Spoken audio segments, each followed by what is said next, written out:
da saúde, da segurança pública, mas também o propósito firme de fazer o país crescer. O Brasil tem que crescer. O Brasil está condenado a crescer, no bom sentido, né, de condenação. Crescer em linha com o que cresce a economia mundial. Por que não? Por que o Chile pode e o Brasil não? Por que a Espanha pode e o Brasil não? Por que a Coreia pode, a Irlanda pode? Claro que nós podemos também. Nós temos um recurso humano qualificado, nós temos uma capacidade de inovar, de criar, de empreender, como pouca gente tem. É só ver a nossa história. Agora, se você tem à frente do governo do país um cidadão que fala mais do que faz, não é? Um cidadão que faz concessões inadmissíveis. E, por último, um dos pontos que você mencionou aí, um cidadão que é cúmplice de todo um projeto de ocupação da máquina pública, não é? De desvio de dinheiro público, de corrupção, de mensalão, não tem condições de fazer. Vereador, se há a necessidade de o país crescer, eu pergunto, em que diferença o senhor situaria o período do governo Fernando Henrique? Porque o eleitor vai fazer comparação. Claro. Se o Brasil cresceu no governo Fernando Henrique, cresceu mais no governo Lula. Se há necessidade de crescimento, quem é que despontou mais, que marcou mais ponto comparativamente? Porque haverá comparação. Sem dúvida nenhuma. Por favor. O seu telespectador, a sua telespectadora, lembrar a eles o seguinte: em 93, faz tempo, faz 13 anos, mas em 93 o Brasil estava à deriva, com uma inflação que chegava a 30% ao mês. O Lula já estava com a faixa da presidência colocada, pronto para... Todas as pesquisas indicavam que ele ganharia as eleições presidenciais de 94. Imagina com que programa? Não tinha programa. Era um conjunto de generalidades. Nós tivemos a coragem, não é? Nós e outras forças políticas, com apoio do presidente Itamar Franco, de fazer o Plano Real e estabilizar a moeda. Isso foi um primeiro grande avanço. Deu rumo ao Brasil. Rumo. O país precisa ter rumo. Então passou a ter um rumo dissociado de inflação, de gastança, não é? De irresponsabilidade nas finanças públicas. E esse rumo ele foi se consolidando. Primeiro consolidou o principal, a moeda forte. Ninguém mais quer voltar atrás nisso aí. Depois fizemos uma lei de responsabilidade fiscal. Aguentamos 5 crises internacionais violentas, que quase derrubam a estabilidade conquistada internamente. E, ao mesmo tempo, fomos fazendo reformas. Não fizemos mais, inclusive, porque o partido do Lula e o Lula, o Partido dos Trabalhadores, se opunham ferozmente a todas as iniciativas do governo. Ferozmente é ferozmente, fora FHC, impeachment, etc. Mas nós conseguimos avançar na reforma administrativa, na previdenciária, na reforma patrimonial, a quebra dos monopólios, enfim. E os resultados vieram. O Brasil hoje tem um sistema de telecomunicações que é de não diria de primeiro mundo, está em linha com o que existe de melhor no mundo, não é? Isso graças à quebra dos monopólios. Bom, nós temos a rede de proteção social que nós criamos. Bolsa Alimentação, Bolsa Escola, combate ao trabalho infantil, não é? Vale Gás, um conjunto de programas atendendo milhões de brasileiros. Que na impossibilidade de inovar com esse tal de Fome Zero, que foi um desastre, o Fome Zero foi um desastre total. Ele não tinha nada para dizer no dia seguinte da eleição. Eu lembro bem disso, não tinha nada para dizer. Aí veio esse mago do mal, né? Esse Duda Mendonça, e inventou o Fome Zero, para ele dizer com emoção que eu quero que todo brasileiro almoce, jante, tome café da manhã e tal, né? Então, Fome Zero. Foi um fiasco. Aí eles tiveram que recuar do Fome Zero, pegar todos os programas que nós estávamos fazendo, não é?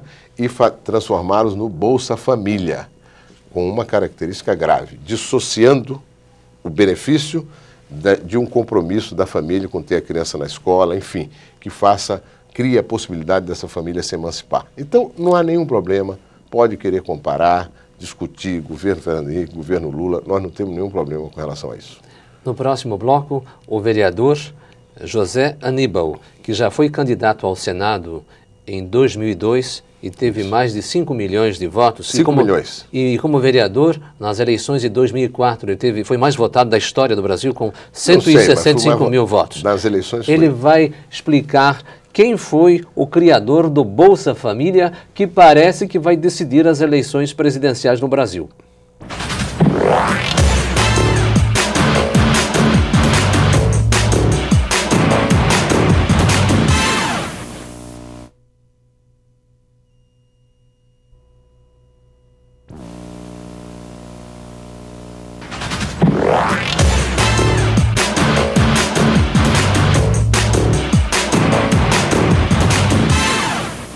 Estamos entrevistando o vereador José Aníbal, um dos coordenadores da campanha presidencial de Geraldo Alckmin.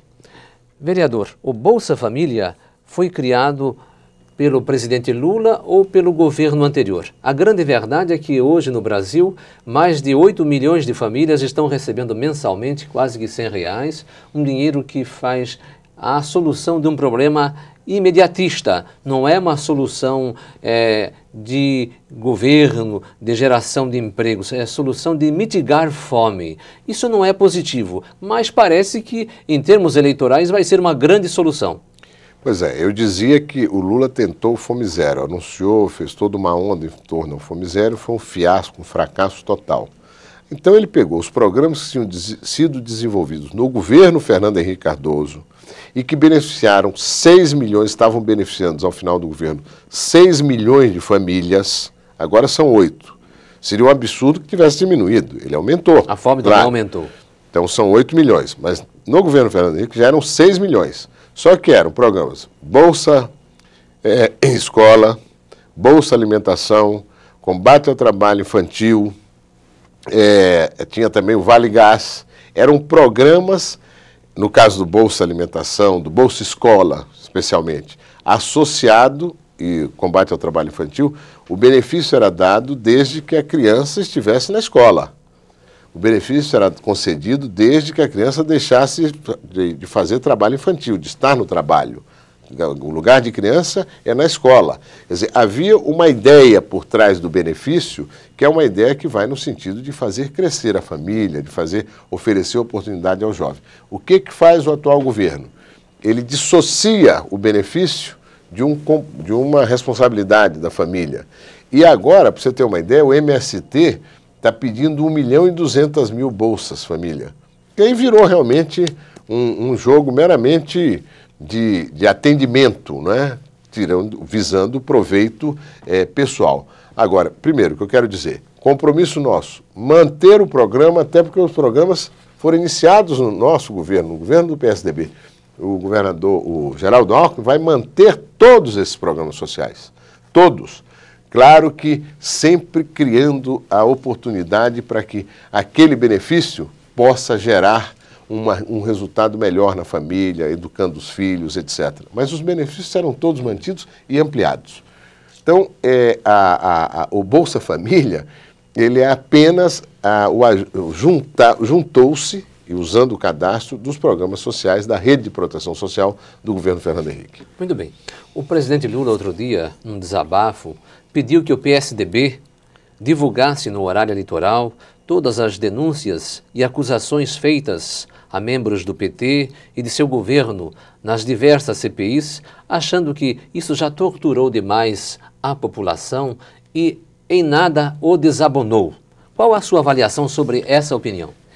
Eu acho, Luiz, que na realidade o que ele disse é que, quer dizer, mais ou menos isso que você falou, que ele quer ver a oposição mostrar aquelas pessoas sendo torturadas na CPI. Essas pessoas, mas houve tortura na CPI? Essas pessoas torturaram o Brasil, né?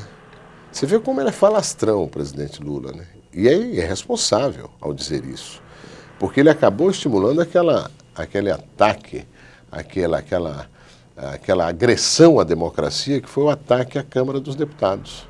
Porque na medida que ele justifica o crime cometido pelos mensaleiros, né, o crime bem caracterizado pelo procurador-geral, os 40 que ele propõe que sejam punidos, né, e que são todos homens próximos do presidente Lula, ex-ministros, figuras da maior importância dentro do governo dele, todos. Né? E na medida que eles, coitadinhos, foram torturados na CPI, por quê? Porque a CPI os inquiriu, perguntou a eles sobre os atos de desonestos, de desvios, de transgressão que eles cometeram. É isso, presidente Lula. Quer dizer, transgressor é coitadinho, foi torturado porque foi questionado na CPI. Escuta, com televisão, com advogado do lado, com muitos deviam ter saído dali presos. Valério, Delúbio, Silvio, cadeia. Os caras publicamente assumiram